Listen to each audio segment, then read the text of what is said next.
Continuando, ¿qué tal? ¿Cómo están? Continuando con la clase anterior, hoy vamos a estar hablando de las cuentas anuales que en principio estuvimos viendo anterior al principio de partida doble. Acá como ustedes ven, quiero decir, anterior a los principios contables generalmente aceptados. Estuvimos viendo los principios contables, ya estuvimos viendo 9, en realidad hay 22 aproximadamente.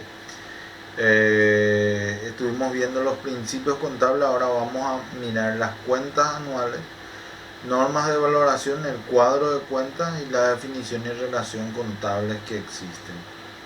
Bueno, iniciamos entonces con con cuentas anuales. Las cuentas anuales están compuestas de 3 documentos, que son el balance de situación. ¿Y por qué dice que son cuentas anuales? Porque dentro de ese balance de situación yo tengo dos columnas que son muy importantes, que son la del activo y la del pasivo. Y en cada columna se encuentran cuentas de origen del activo y cuentas del origen del pasivo. Y el comportamiento que posteriormente lo realizan vamos a verlo más adelante. Entonces, existen cuentas del pasivo y cuentas del activo en ese balance de situación que refleja la situación real de la empresa. Las cuentas de pérdida y ganancias que reflejan si tuve una ganancia en el periodo o si tuve pérdida en realidad. Y la memoria de qué se trata generalmente. La memoria se trata como de una nota contable o financiera en donde yo trato de explicar por qué algunas alteraciones relativas, y esta es la parte que yo necesito aplicar, por ejemplo, el principio de importancia relativa. ¿Por qué de repente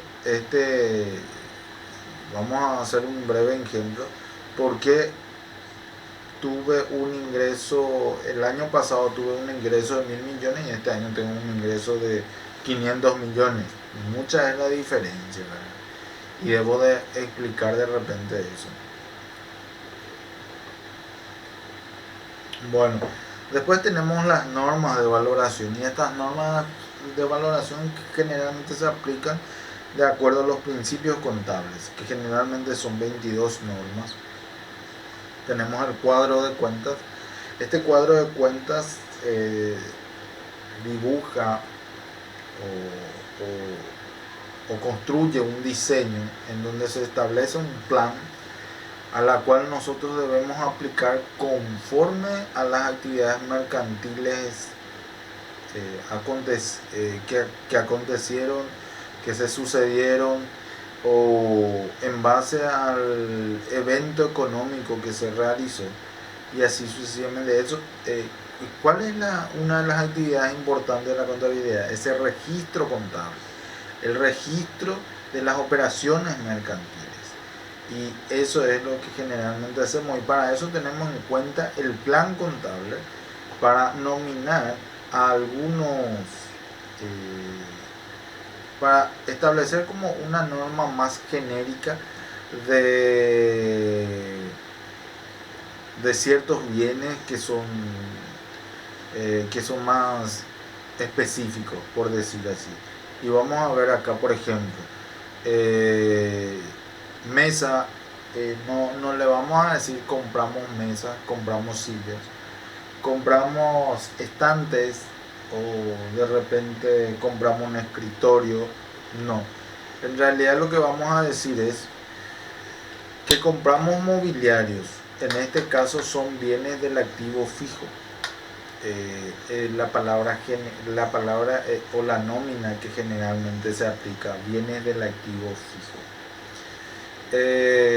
También podemos utilizar la palabra caja cuando nos referimos a efectivo, a dinero, a moneda, caja. También podemos utilizar la palabra banco cuando tenemos dinero depositado dentro del banco, que posteriormente podemos utilizarlo si es necesario. Y podemos hablar de, en el caso de los camiones, serán los elementos de transporte, los elementos de transporte o algo así como la logística de la empresa. Y todos estos puntos que son siempre muy importantes. Para detallar un poco más, existen como un grupo de cuentas. Y acá hay algo muy interesante que quiero destacar.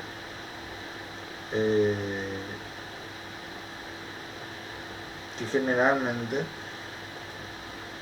los grupos, el plan de cuentas, y esto es muy importante, ¿verdad? El plan de cuentas se estructura en 7 grupos: activo, pasivo. Lo complementamos con los 5 primeros grupos. Los grupos de ingresos, de gastos e ingresos, con los 2 grupos restantes, el 6 y el 7, de modo que tenemos 7 grupos, cada uno de las cuales se divide en subgrupos,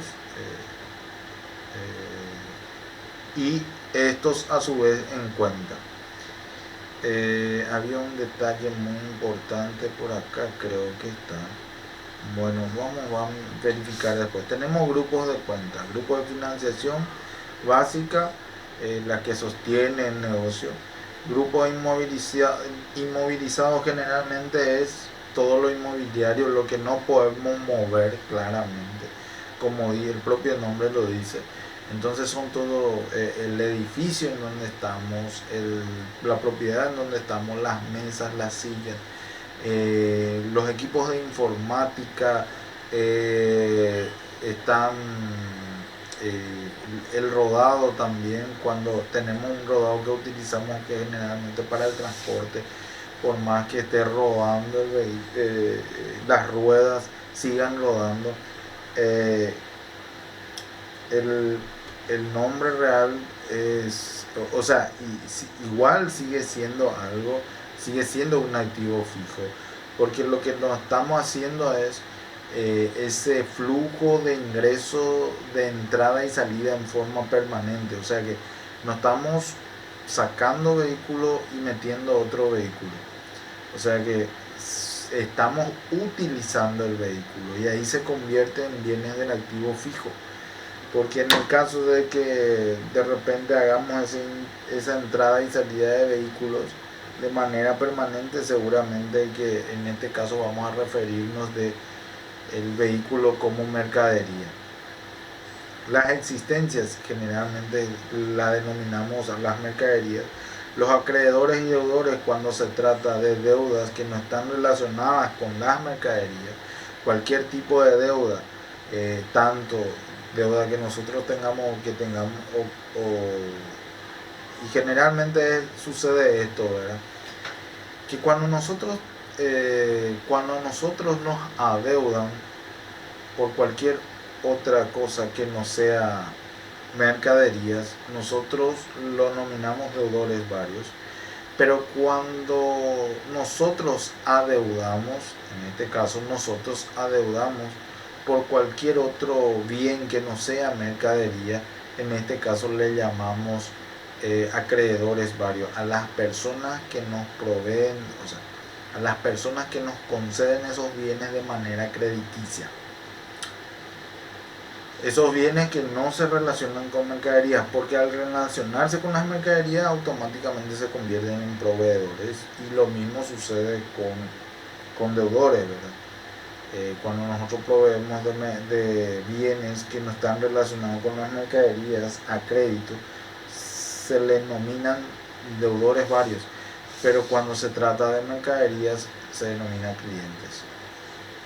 Después están las compras las cuentas de compra y gastos y ventas e ingresos, ¿verdad?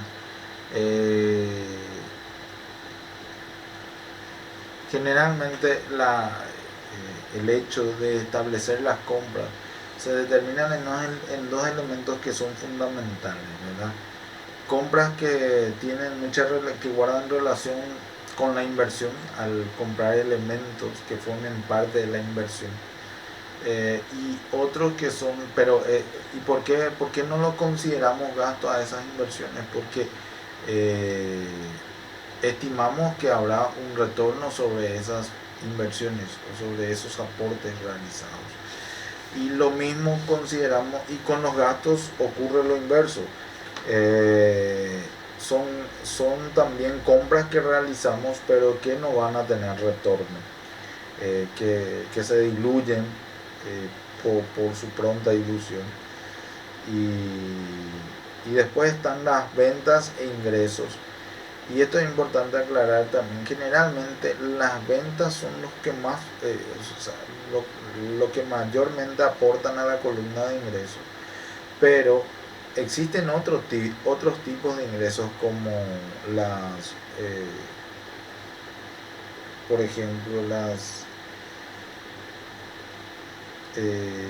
los intereses cobrados, por ejemplo, esos son otro tipo de, las comisiones cobradas por alguna venta realizada, por intermediar de repente una mercadería, y así sucesivamente. Después están los grupos, estos grupos se dividen, dicen, y atiendan muy bien en este detalle, ¿no? Los grupos se identifican con una cifra, y atiendan muy bien en este detalle, los grupos se identifican con una cifra, los subgrupos con 2 y las cuentas con 3. Grupo, una cifra. Y vamos a entrar a ver ya de hecho ya la columna. Bueno, en este caso acá tenemos los grupos y tenemos 3 grupos en realidad. O sea, tenemos un grupo que generalmente se determina como masa patrimonial, se determina a todos estos grupos. Y posteriormente también tenemos los demás grupos que vamos a ir viendo. Este es un plan de cuenta. Un plan de cuenta, el más simple y el más básico. Hoy en día seguimos utilizando eso, pero esto ya se convierte en otro formato al transcribir en las páginas de la Subsecretaría de Tributación acá en nuestro país, Paraguay. Entonces, vamos a ver, por ejemplo, los primeros grupos. Una manera de conocer simplemente los grupos, porque este es el plan de cuenta más sencillo que podemos tener, pero que es muy valuable. ¿Por qué? Porque generalmente todas estas cuentas son las que más se utilizan dentro de una operación contable. El primer grupo dice activo. Y están en el subgrupo está activo corriente y activo no corriente. Activo corriente es lo mismo que activo circulante y activo no corriente es lo mismo que activo no circulante. Eso significa los activos circulantes, de qué se tratan, y se pueden fijar claramente acá que caja, documentos a cobrar, clientes, banco, por ejemplo, y ahí nos fijamos un poco en esa situación. Bienes de cambio, mercaderías por sobre todo, ¿verdad? ¿Qué es lo que estos tienen en común para poder llamarlo de activo circulante? Que circulan en forma permanente, existe un flujo de entrada y salida permanente, tanto caja, tanto banco, como tanto fondo fisco, tanto documentos a cobrar, clientes, deudores varios, mercaderías, y así sucesivamente. Esto porque nosotros realizamos, si ejercitamos una actividad comercial de compra y venta de bienes, vamos a estar vendiendo al pequeño tiempo que podamos lograr sacar una buena cantidad de mercadería, ya vamos a estar solicitando de vuelta a otro grupo de mercadería para seguir moviendo esa mercadería, seguir sacando. Entonces, después están los activos no corrientes. Estos activos no corrientes, ¿a qué se refieren particularmente? Que no circulan de manera, que no tienen un flujo importante de entrada y salida. Eso no significa que no van a salir y que no van a dejar y que van a tener un tiempo largo, por decir así, para poder entrar. Entonces lo que hacemos es lo siguiente: establecemos como documentos a cobrar. Cuando hablamos de documentos a cobrar es porque, y vean este detalle: documentos a cobrar yo tengo acá en activo corriente o activo circulante, y documentos y también tengo documentos a cobrar en activo no corriente. Eso significa que si tengo en los dos, activo circulante y en activo no circulante, en el otro entra y sale permanentemente. Esto significa que acá no entra y sale de modo permanente. ¿Cómo yo lo diferencio o lo distingo fácilmente? En activo circulante, los documentos a cobrar generalmente son con un periodo, con un plazo o con un tiempo aproximado, o sea, inferior a un año. O sea, los plazos de pago que se deben realizar son inferiores a un año. Y cuando hablo de activo no corriente o activo no circulante, los plazos de pago son superiores a un año. Eso significa que los otros son documentos a cobrar a corto plazo y estos son documentos a cobrar a largo plazo. Porque mi unidad de medida es un año. Si es inferior es a corto plazo, y si es superior es a un plazo, es a largo plazo. Tengo clientes, por ejemplo, también, y en este caso cuando mis clientes a largo plazo, y así sucesivamente, todo es a largo plazo acá. Y acá existe otro punto que es muy importante: bienes de uso. Estos bienes de uso no están entrando y saliendo en forma permanente, son bienes que yo tengo, muebles y equipos que estoy utilizando para complementar mi servicio.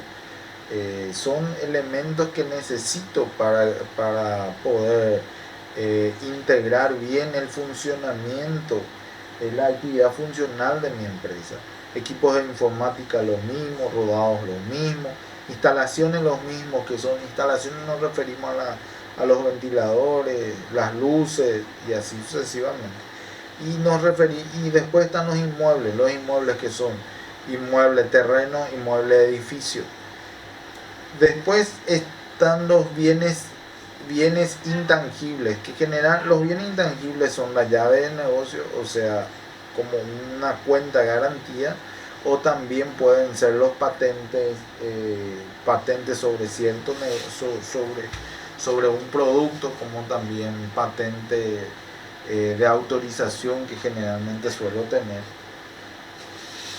y así sucesivamente. Después están los cargos diferidos, que generalmente se pagan por adelantado. Bueno, vamos a entrar en los siguientes grupos. Estábamos hablando de los grupos. Entonces, desapareció ahora apareció. Bueno, tengo el primer grupo que es del activo. Después tengo el otro grupo que tiene dos dígitos, que es el subgrupo, en este caso, que es activo corriente. Y después tengo el tercer grupo, que se trata de los títulos que se agrupan, que agrupan cierta cantidad de cuentas. Títulos que agrupan cierta cantidad de cuentas. Entonces tenemos el primer grupo activo, el segundo grupo, un subgrupo que agrupa todos los títulos que agrupan las cuentas. Y el tercer subgrupo tenemos en el tercer lugar, o sea, el tercer dígito, que es un subgrupo. O sea, el primero es un grupo, el segundo subgrupo y el tercero subgrupo, el tercer dígito subgrupo.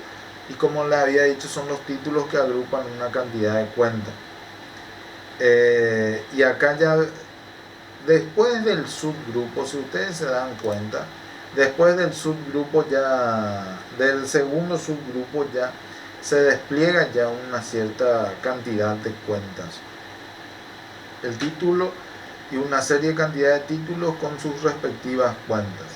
Acá por ejemplo tenemos un subgrupo de vuelta, un subgrupo que son créditos, en este caso las cuentas que participan dentro de ese subgrupo créditos son documentos a cobrar, clientes, deudores, varios.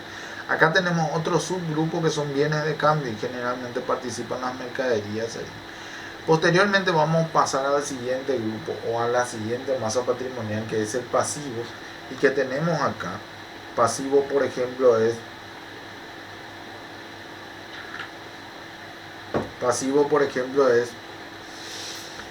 el pasivo es una segunda masa patrimonial, se configura en la segunda masa patrimonial dentro de este plan de cuentas. Bueno, pero el segundo grupo se trata de grupo, y el subgrupo del pasivo es prácticamente y guarda mucha relación con el activo corriente y el activo no corriente. En este caso solamente le cambiamos el nombre de activo por pasivo, porque estamos en la masa patrimonial de pasivo. Entonces, pasivo corriente integra también una cierta cantidad de títulos que agrupan también una cierta cantidad de cuentas.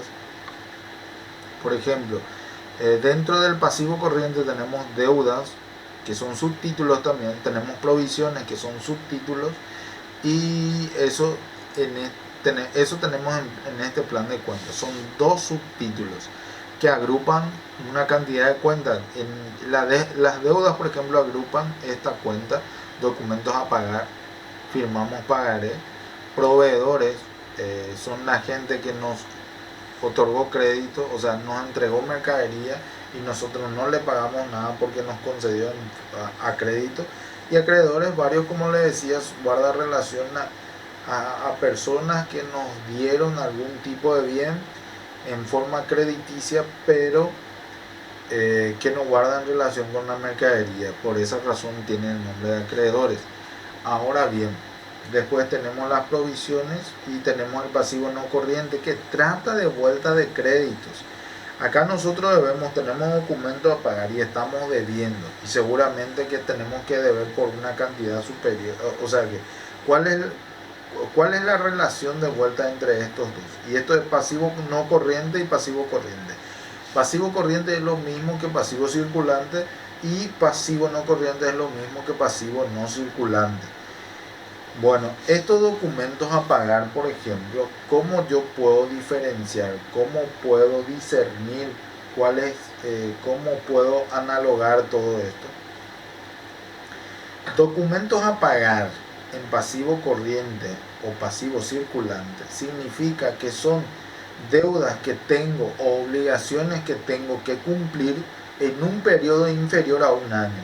Y pasivos no corrientes o no circulantes son documentos a pagar, también son deudas, pero que tengo que cumplir en un periodo, que puedo cumplir en un periodo superior a un año. O sea, que puedo asumir, o esa obligación que tengo es superior a un año.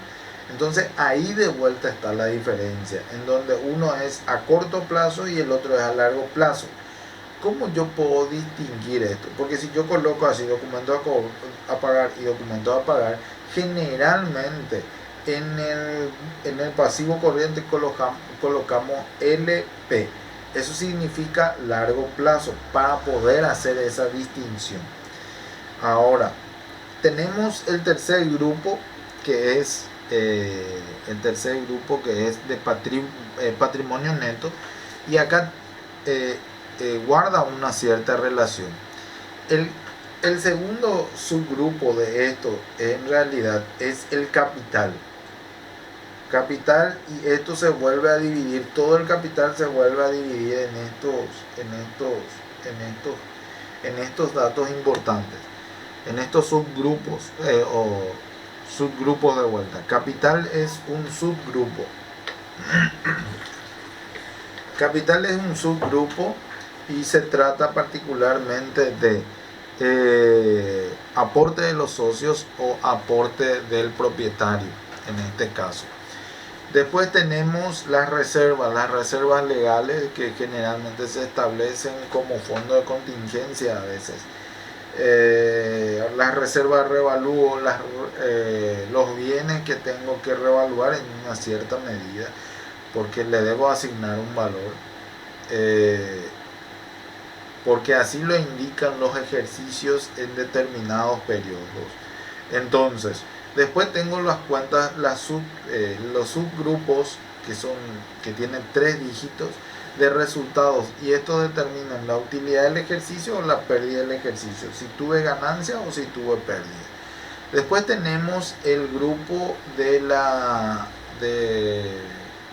los ingresos que representan el grupo número 4.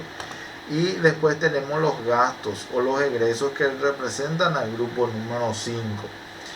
Estos se dividen de vuelta en subgrupos, como por ejemplo ingresos operativos, ingresos no operativos, y ingresos extraordinarios. Ingresos operativos son los que están relacionados automáticamente con las actividades operativas, y ingresos no operativos son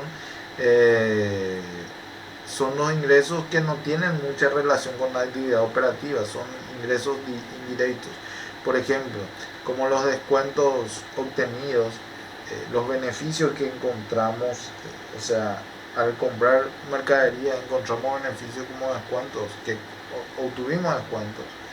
Y así sucesivamente, alquileres cobrados que no guardan relación con la actividad de bienes que yo estoy ofreciendo y cosas, y todas estas demás cuentas que estamos relacionando. Voy a tratar de agilizar un poco porque para no hacer muy extenso el video y no dejar de entenderse demasiado.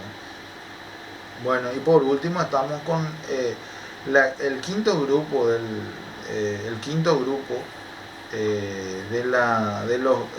los códigos que tenemos, y en este caso se trata por ejemplo de los gastos, y los gastos se dividen, tienen de vuelta también un subgrupo que es de egresos operativos y egresos no operativos. Los egresos operativos de vuelta agrupan una cantidad de títulos, que cada título vuelva a agrupar una cantidad de cuentas, lo mismo.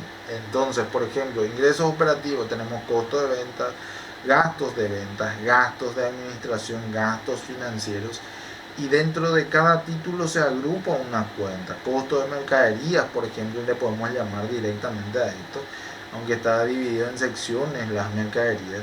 Acá tenemos comisiones, gastos pagadas, comisiones de venta, pagamos comisiones, pagamos a alguien porque nos dio la posibilidad de vender publicidad y propaganda. Después tenemos gastos de administración, como son los sueldos y jornales, agua, luz, teléfono, y gastos financieros, intereses pagados, comisiones bancarias, y así sucesivamente, ¿verdad? Después tenemos los gastos los egresos no operativos, y agrupan esta serie de cuentas generalmente: gastos de inmueble, impuestos a la renta, y así sucesivamente. Y de esto prácticamente se trata el segundo material de las cuentas, de los cuadros de cuentas, cómo se distribuyen y cómo se aplican. En la siguiente clase vamos a estar hablando del IVA. Es importante que de vuelta traten de atender, porque se determina en realidad por qué generalmente yo estoy pagando IVA, y vamos a tratar de entender y de explicar cuál es el aporte que realizamos con eso, cuál es la aplicación que se le concede a eso, y cómo generalmente se origina, ¿verdad? Muchísimas gracias por la atención. Chau, chau.